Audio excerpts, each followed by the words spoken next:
Alright, we're here with Krenko Mob Boss. 4-mana 3/3. One of the most known Goblin commanders ever, especially on paper. So you tap it, you get a 1/1 Goblin for each Goblin you control, so it essentially doubles the amount of Goblins you control. And you can just keep tapping this every turn to keep doing that.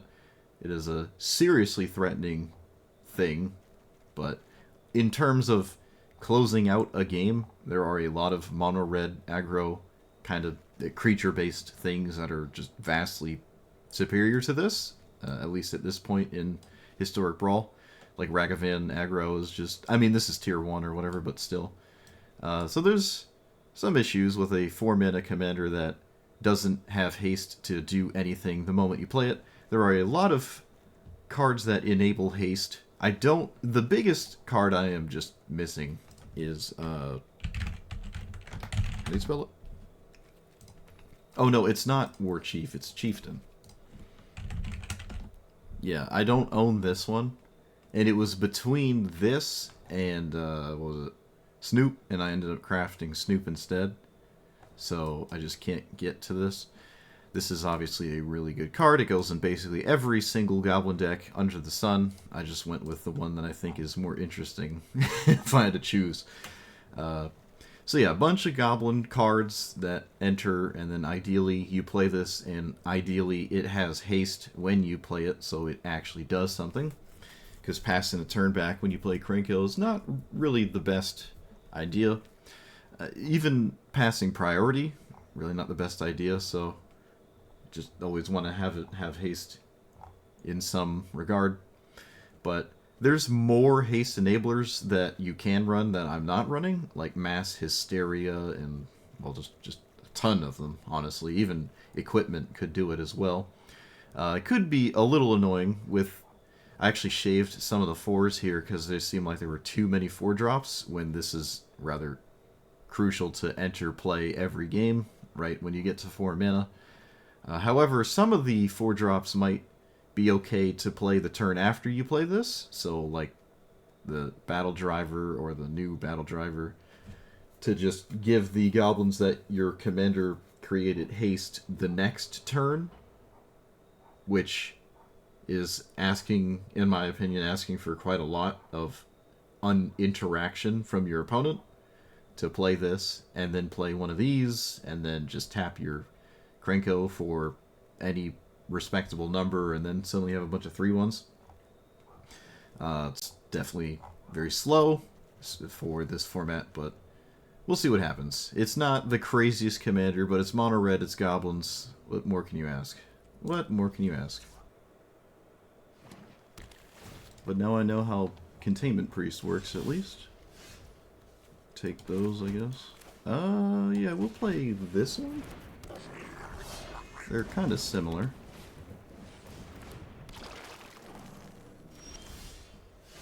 Okay, well, I only have 1 red mana, so that's not great.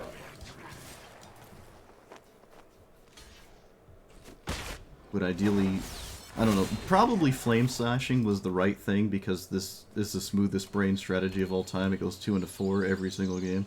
I probably wanted to just kill this. Alright, looks like it didn't... I wasn't actually super punished for not killing it. I can play Krenko, or I can stop my opponent from having their commander next turn. So that might make more sense. And then just more goblins instead of not more goblins.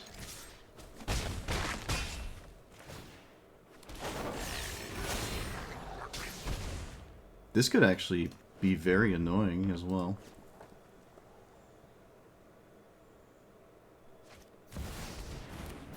As a random 8/8. Alright. And then flex on him by just cycling a random goblin.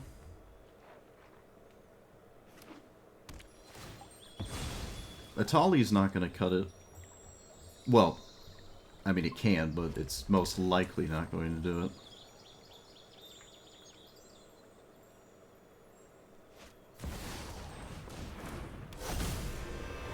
No haste. They don't even bother swinging with the... Huh.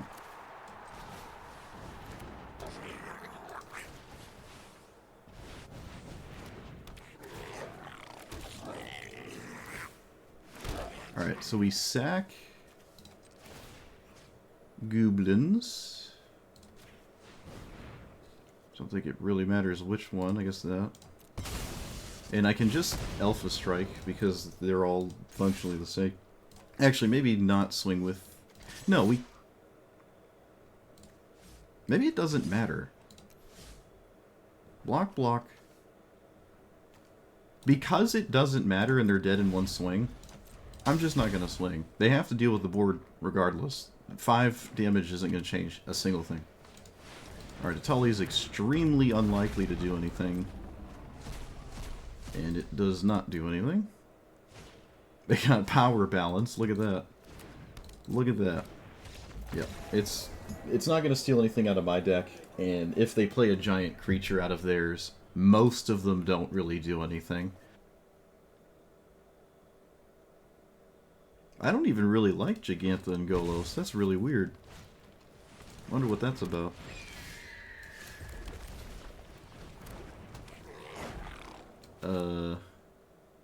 Should probably play this. Get rid of you. Really wish I could kill Birds of Paradise. If my opponent goes 1 into 3, I guess nothing mattered anyways. But who knows, maybe I can keep up. It's looking like a 1 into 3 though. I could have sacked the Arsonist. Could have done that. Might have been right to do that. Which feels really bad. It feels so bad to do that, but it might have been right. Vivi is not at all what I expected my opponents to play there. That's crazy.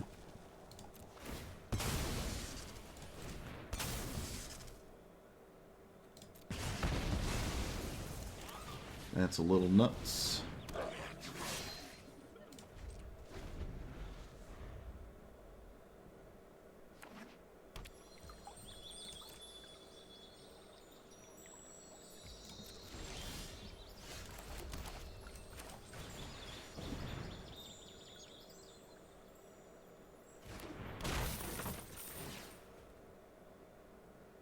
Should I sack a Goblin to cast this? I think I should.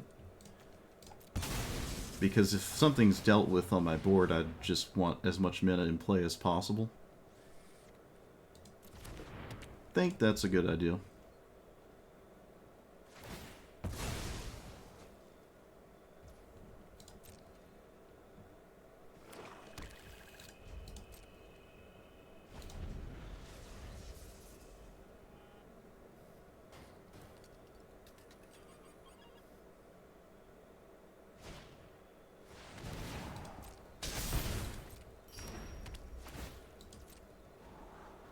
Mana Geode is very strange.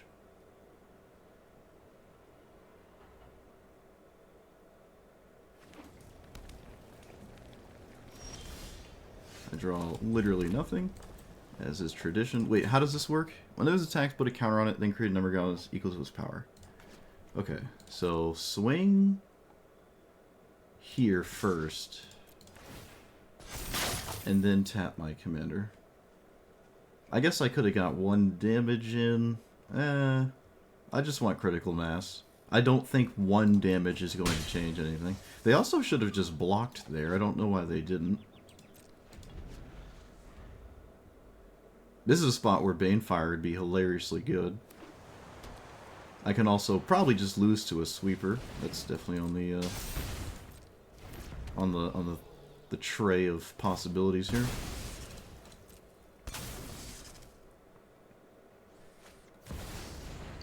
That's just Perforos. My opponent just played Perforos. Okay, this is the craziest Golo list ever. But it's still Golos. Alright, so Other goblins have haste. Wow, we just did it. Okay, if they blocked... Really? Block here. 11, 12, 13, 14. You are not dead. They were dead to this top deck, but they wouldn't have known that.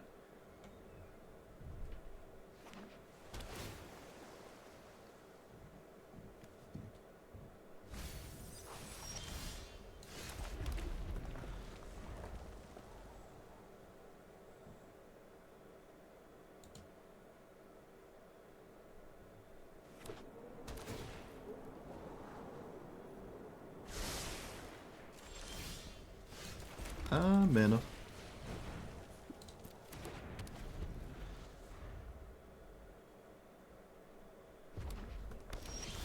Bitter Union can get rid of something. Let's play this one? Doesn't really matter. Let's play more mana?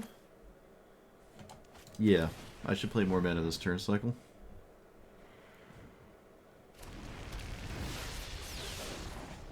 Alright, we're setting ourselves up for potentially explosive lines that ideally dodge potentially explosive counterspells.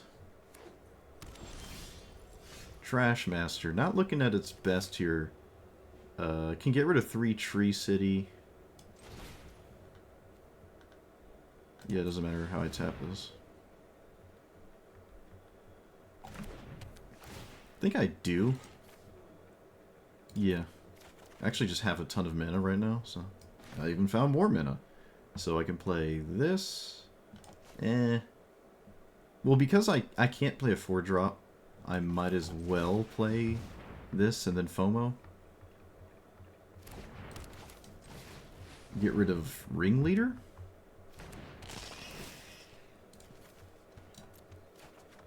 Blood Moon has a chance of being very scary. It would have to slip its way into existence, though, and that could be difficult.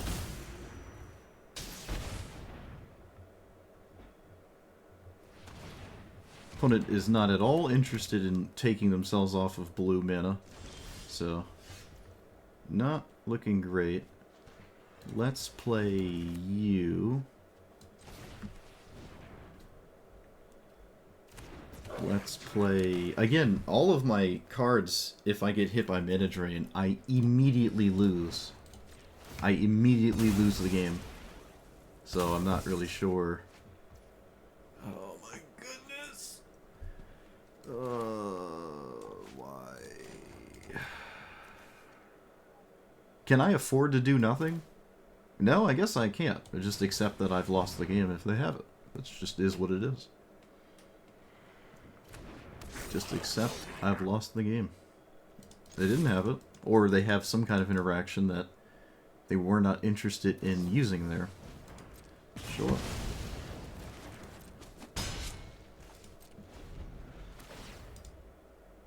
Blood Moon now with treasure spam, probably not looking great.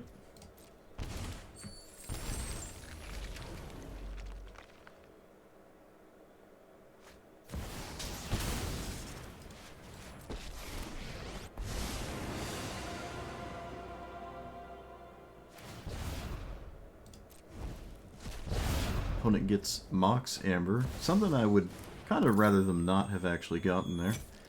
I probably should blow this up. I know it looks a little weird, but I probably should take them off mana. If I got hit by like a lot of 1-mana spells here, it could be really bad. Alright, so... Is another permanent to control.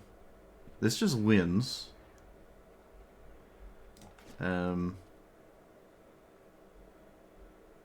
So I can go here,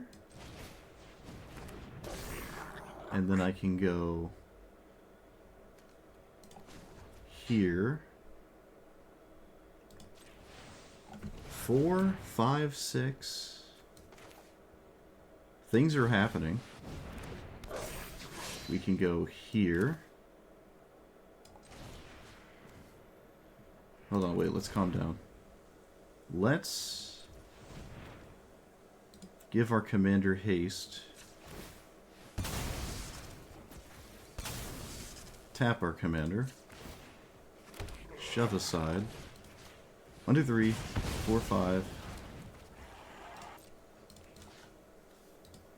I have to go here. Yes. My opponent's life total is kind of irrelevant. Can we not sack the... Can I submit more than one at a time? Alright, I don't know how this works the fast way, so I'm just going to do it the safe way. So it doesn't decide what to sacrifice. Alright, so Blood Moon's in play. Which is very significant.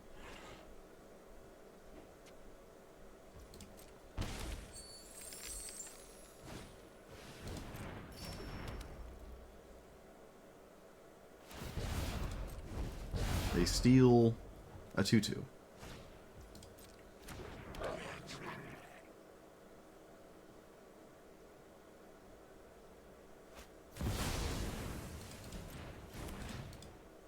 They take an extra turn. I'm going to Trash Master the Manosaurus, sacking Prospector.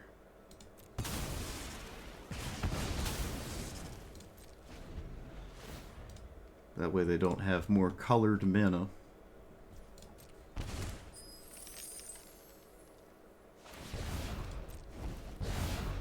They steal another 2/2.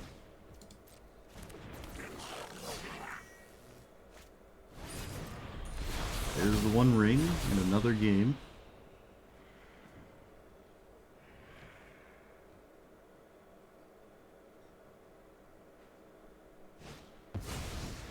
They can't swing with that. That has to get saddled, essentially.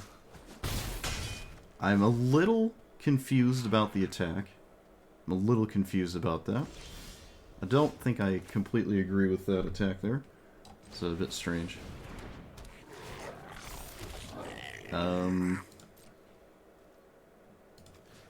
Double attack here? Or one attack there?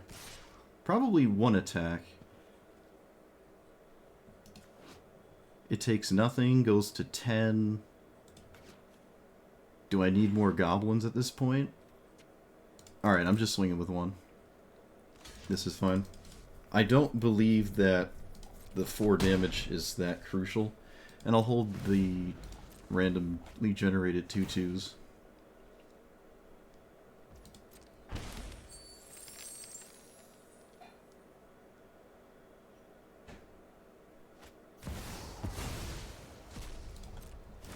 They get rid of Necro Dominance. Well, that wasn't really doing much.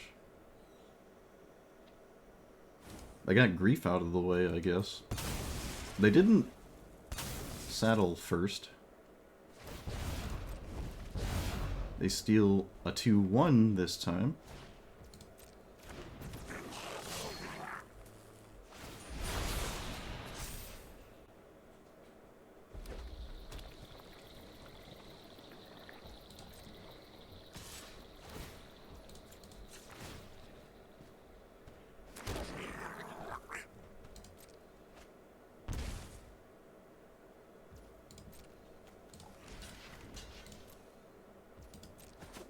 I'm gonna blow up the treasure token.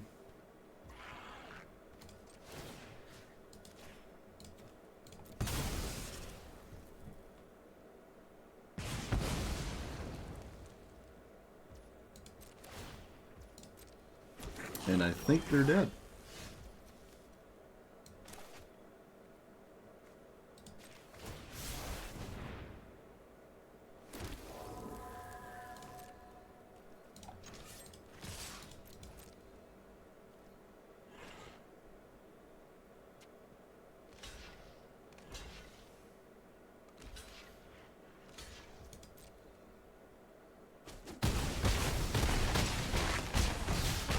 Well, Blood Moon did harass the mana base quite substantially there. But if they did have Ancient Tomb, it would have been dealing a lot more damage over the course of this game. This is probably the best thing I could ask for, these 2 cards. I'd keep this at a 5, so... Alright, well...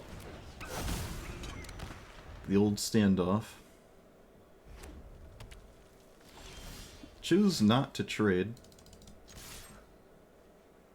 Which means this is obviously a burn spell, otherwise you would just trade.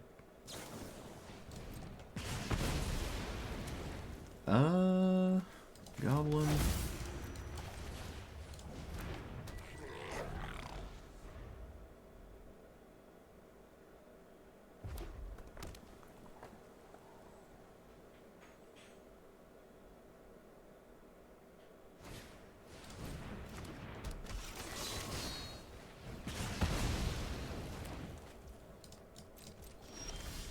Let's play our commander? No, we should play Siege. Ugh. Everything here is weird. I can find a 1-mana goblin, actually, off of this. And that gives me more hedge. No, I'll play this, and if they kill it, we're not that upset. I think this is fine. I really don't want to lose the Prospector. I really don't want to lose it just to cast my MTGA commander, so.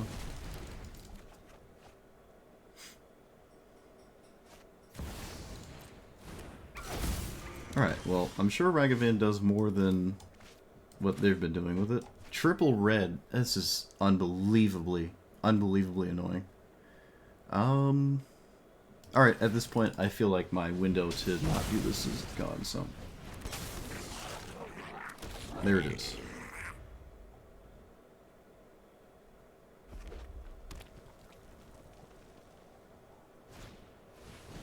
Do they play more cards than just burn spells, or how does that work?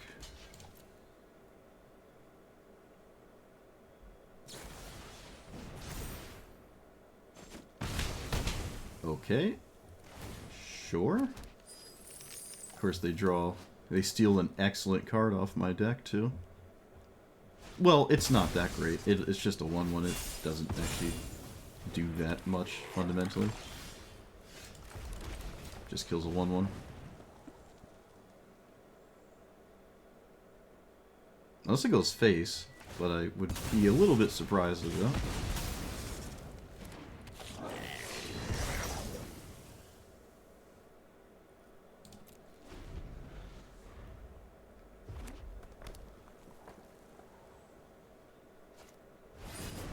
Another game with the 1 ring. Amazing. 1 ring all day today. That's a card. I will play it as my land. Do I play Krenko? I think I should just try to give Krenko haste later. Yeah, we should just play this. I can't do damage this turn. Yeah, this is fine. You basically can't stop this card at all unless they exile it, which is possible, I suppose. That is not it. This actually kills the Chain Whirler. It does not kill the Courage.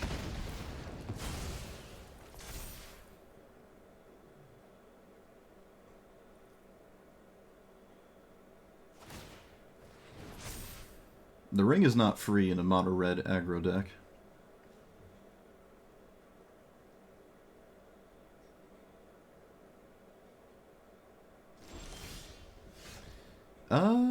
Alright, I'm gonna not play Krenko because my opponent made that questionable.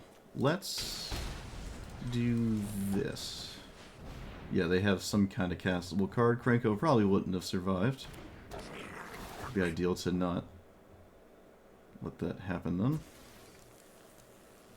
So what's a good card here? That costs ideally 3. Legion Warboss is really good. Squee is actually really good too. Yeah, we want Squee, because I can recur Squee, and that's just very annoying.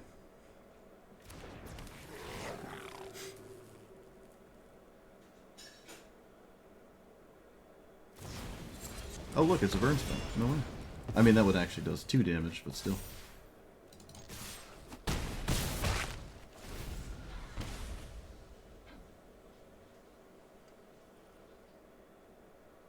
Wait, why does Ragavan play this?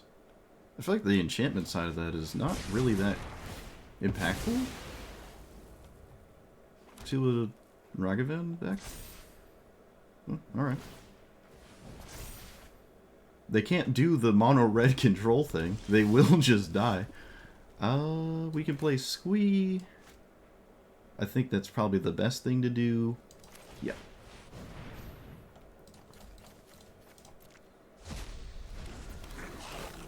Can my opponent stop having burn spells? Apparently not.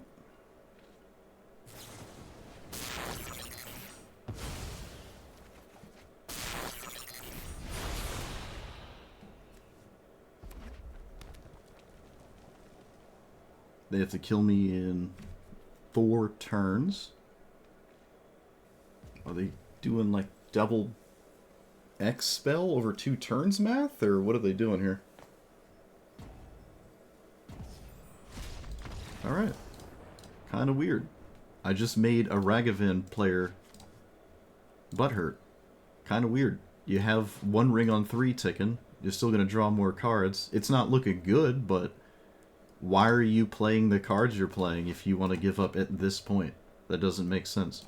What's the point of this? It gives you protection for a turn cycle, so you can swing and not take damage back. But surely there's more to the 1 ring than that. I don't really understand. Also a ton of burn spells. So it's weird to maybe go all in on Ragavan poking your opponent if the only thing you're doing is casting burn spells to clear the way. That's really weird. So I don't understand. How many cards in Ragavan do you play that cost more than 2 anyways? They also played the Brothers Hood's End. Yeah, I don't... My opponent was their own downfall this game. I don't... Alright, whatever. I'll take it. Made a Ragavan player upset. Oh no. Alright, Goblin Arsonist. You're up. Get in there.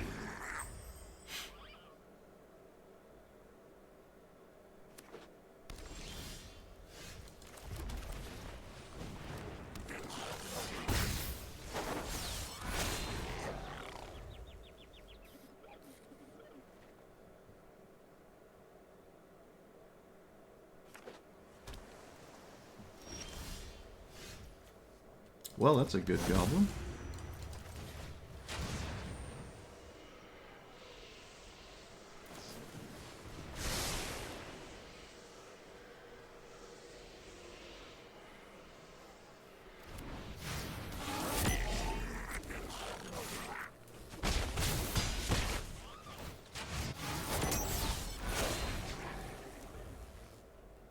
Toxic Deluge for 3, I lose? Nope, guess not.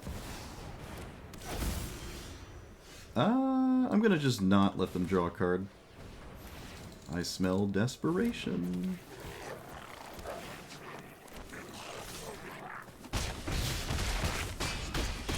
Alright, build your own Krenko. Look at that. They have to specifically play Toxic Deluge too at this point. Wow. Get completely trampled. Look at that. Probably that.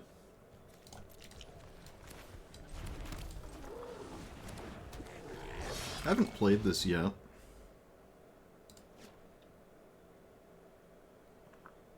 Brusco has a lot... Well, I mean, it's basically endless answers, so... Looks like they have cut down. Ideally, it's Fatal Push, but it's probably cut down. It's whichever one is the best currently needed. That's what it is. Was this Subtlety? Oh. Okay, they could have just killed my General Crete instead. I don't know if I agree with that, but okay. Could have also have just played this first, although they would have just killed it. Yeah, they would have just killed it.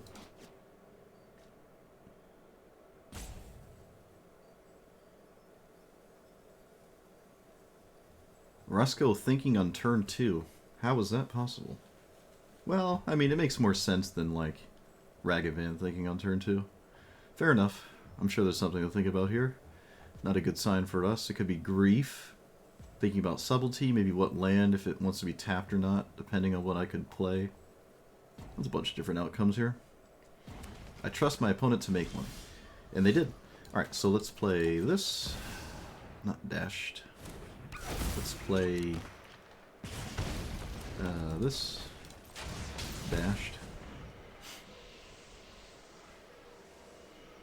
It must be between a counter and removal, because they have been genuinely thinking this whole time.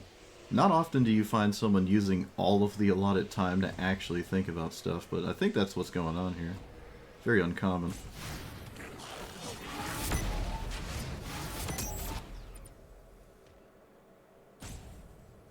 Well, there's a stop on my upkeep on purpose. You have to manually put this one here. Which means they had to have done it last turn? But they missed their land for the turn. Yeah, I don't know what this stop is for. That's kind of weird. Because even if I went to combat, it still forces concession, right? Like if I go into my combat step, this one doesn't actually do anything. You would just rope out when I go to combat all the same. So that's kind of a weird spot. Or even if I cast something and it holds priority. So it's a weird, deliberate stop that literally affects nothing. It will rope out at the same length. I mean, technically it stops you from casting a card, but like if I go straight into combat, it would rope out all the same. So, alright, I guess Rusco players are just easily butthurt when they don't win with their mana drains and perfect removal spells. Who would have guessed? Gishmeet. What the heck is this? Oh, it's partner commanders. Don't actually play against a lot of these. I have never actually played a partner set of my own. I mean, most of them are in Hell Queue. I don't normally like to play up there all the time when I'm streaming. I actually don't like to play up here at all when I'm streaming, to be honest. It's like the same 10 commanders all the time. It just gets kind of old.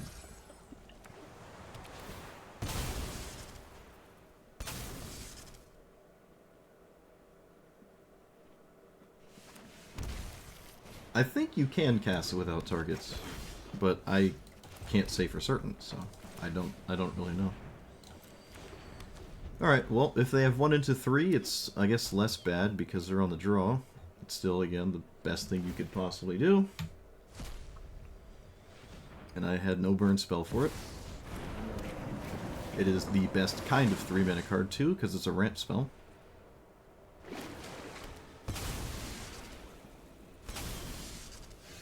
I can play my commander, and then we can go LARPing. We're gonna LARP as if it has Shroud. That's what the LARP is. They've already had this with a fetch land. So do you also have a removal spell? Smash or Thrash? Yeah. Suppose that's a name to it. Alright, my opponent had to think about this. Fascinating. Apparently that was thought-provoking. Don't ask me how or why. Clearly I don't know. I'm just along for the ride.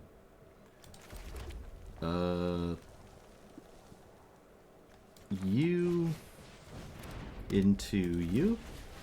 So I can act as if I'm actually doing anything ever? Maybe Guardian Idols still might have just been the right play there. Who knows?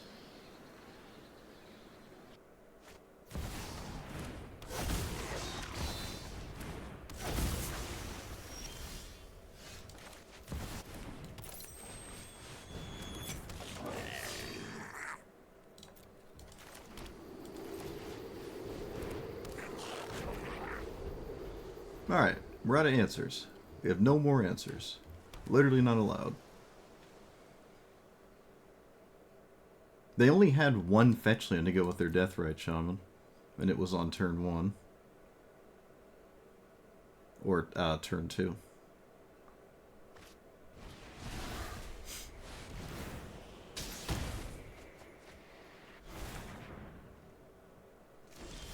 I untapped with my commander. Unbelievable. Do I cast Trash? Oh, well, I guess I don't know.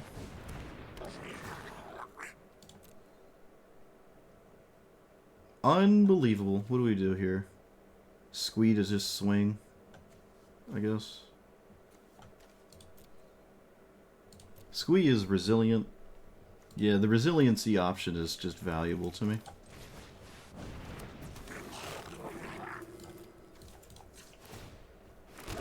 And then there's no real attack here. Okay.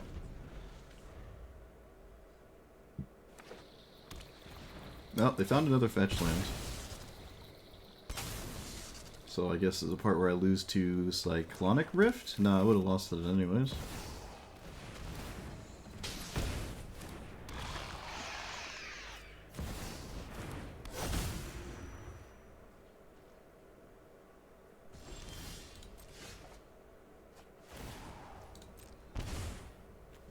Oh, I can't get access to that impact tremors, huh?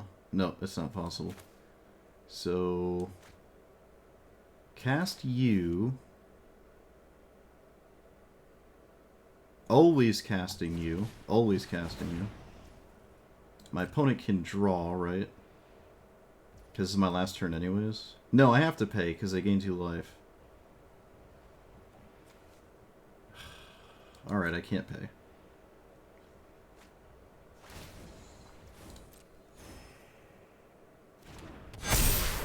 And then this is the rest of my mana? I can't... Okay. So does tapping my...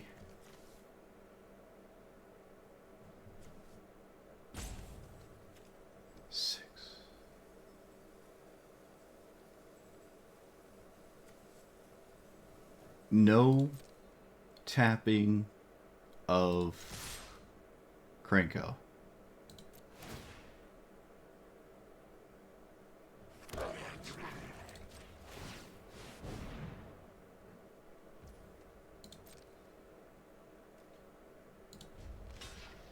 Just swing with it.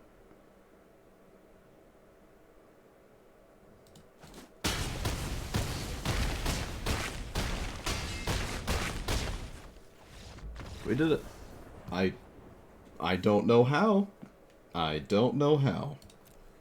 I'm been so used to losing, I just assumed my opponent was going to win this game. They cast both of their partners, Treasure Cruise, had the 1/3 with Deathrite Shaman Uro, and I still won this game. Oh, they also killed my commander. Alright, so this commander is like pure suffering. Because it's, I guess, in Hell Q, I didn't anticipate that, and I'm sure you can understand why I would not expect that, because this is no Tier 1 commander. It just isn't. If at one point it was, congratulations, I guess. I don't really think that was ever truly the case. I would say it's better than Muxus. Muxus is not only almost completely uncastable in most of your matchups, because it's just, the game is over before you get to it.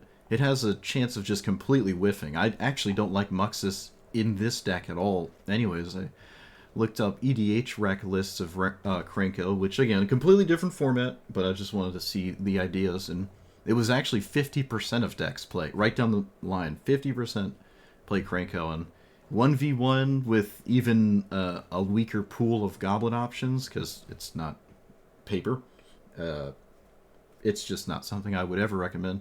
Siege Gang was kind of pushing it in terms of how much mana I could just tap to spend on anything and have it matter. I did end up adding Mana Rocks at some point, maybe a little before the halfway point or something, and I think we started winning a little bit more because of that. I have less things to do, but I get to play less cards, but the cards I get to play come out a bit faster, and, you know, they're just... that it makes up for the power of it and all that jazz. Playing this on turn 3 is ideal. It does mean you don't have a lot of goblins before you cast it, assuming your turn 2 is a Mana Rock or whatever. It does kind of hit that, but the offside, like, it, to me, probably makes sense to do this, because you can just play goblins the next turn. Like, you untap with Krenko, you play some goblins, then you start tapping it. As opposed to playing like a 1-2-3 mana goblin, play Krenko, and then in that line, it would be highly advisable it's played only when you have haste. Otherwise, it's kind of just mathing out to the same, but you played some weird goblins before you played a Mana Rock, and probably don't have much to show for that. Hyper aggression in this format is kind of at an all-time low. Well, apparently in Hellq, which I mean, I play a lot of Hellq off stream, but there's not a lot of aggro outside of like Ragavan, and Ragavan is, in my opinion, rather easily dealt with if you're just a little bit prepared for it. So like aggro is kind of in the back foot when everyone has like Ancient Tomb, Gemstone Caverns, Chrome Mox, Mox Amber, Dark Ritual, Mana Drain. You're not beating your opponent before they have infinite mana, and then they can just stabilize before you really close the game out. So making critical mass of goblins is kind of your primary way of winning, and it's pretty heavily leaning on Krenko to accomplish that scenario. I'll say 3 Tree City and Nykthos are only good. Well, actually, Nykthos for the most part wasn't good that many times at all. At any point when these are tapping for a ton of mana, the game is kind of already decided whether I'm going to win or my opponent. So I don't really, like, I don't, on top of that, actually have that much to do with all this mana anyways. So you could probably just play Mountains here.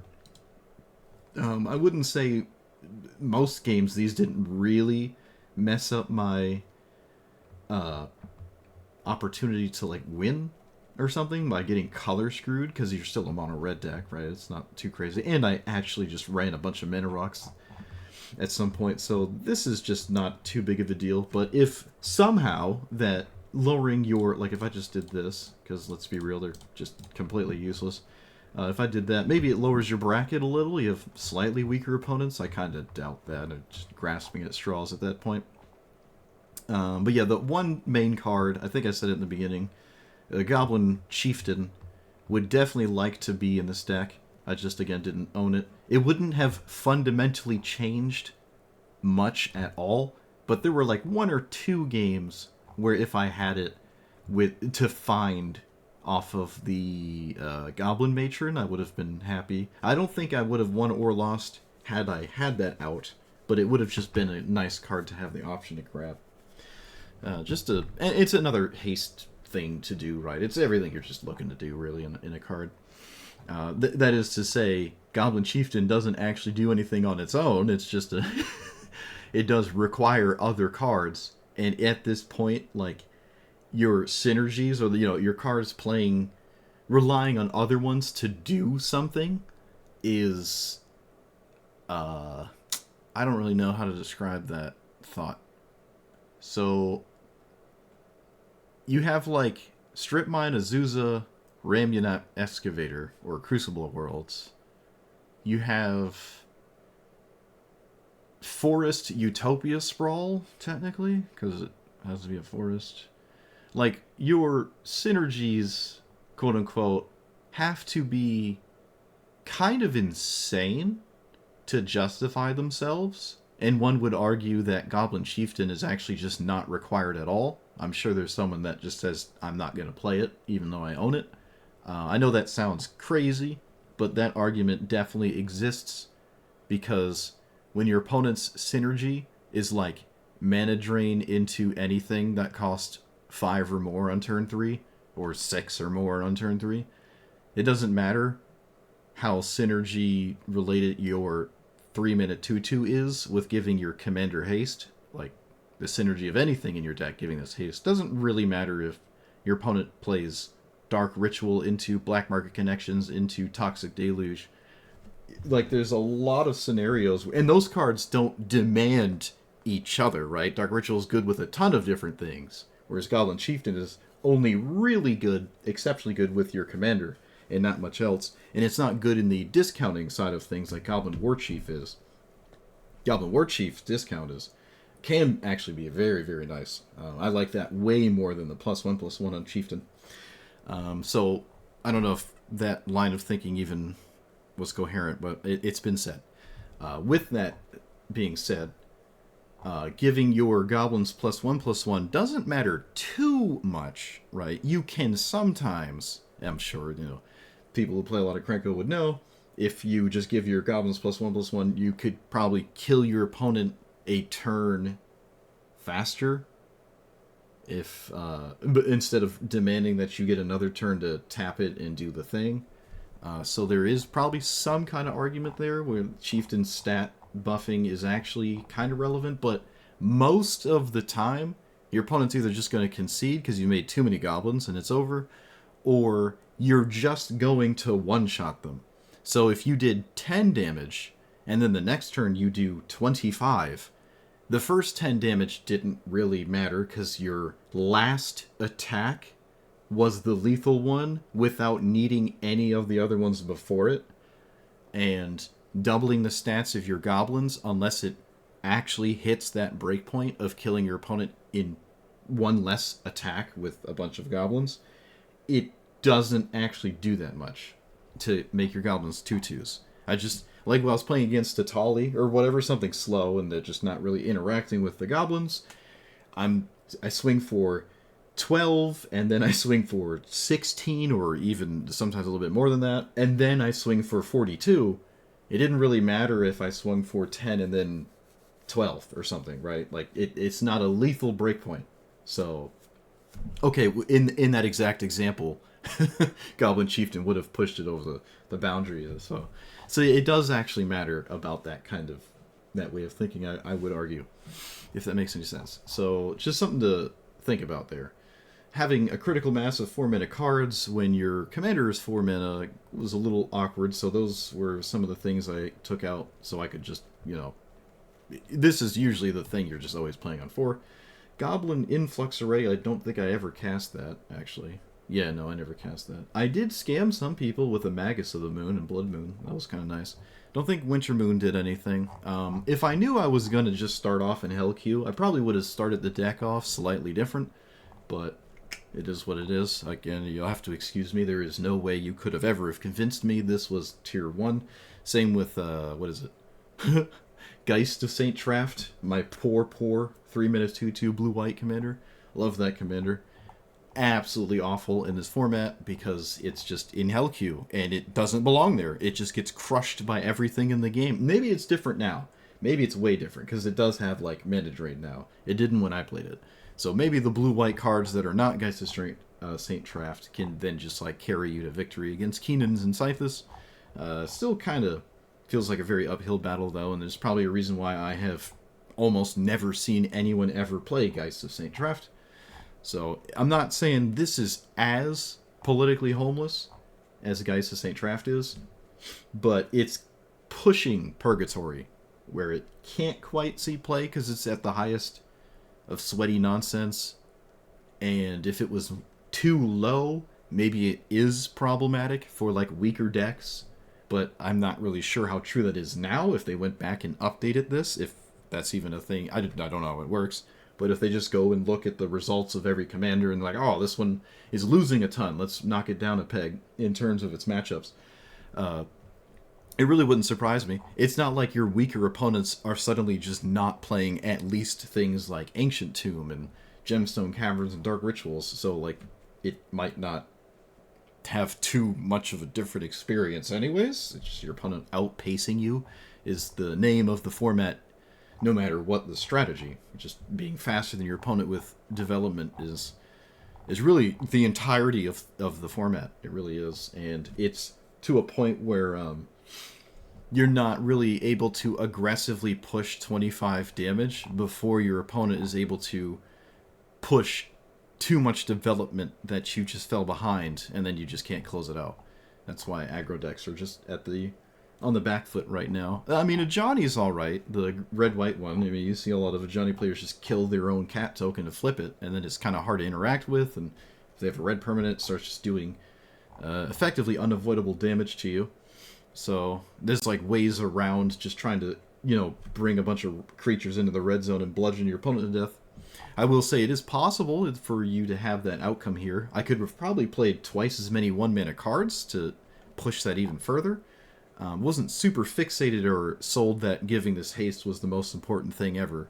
So I don't even think that's something to really feel obligated to have every time you cast it. But that just seems to be the nature of the format right now. Some of these cards specifically could just be other things. Again, if you're like a Goblin enthusiast, I'm sure you were screaming at me for not playing one of 15 different kinds of Goblins that I may not have owned in my free-to-play collection with no wild cards. So it is what it is. But let me know what you thought about it. Like, comment, subscribe, and I'll see you guys next time. Thanks for watching.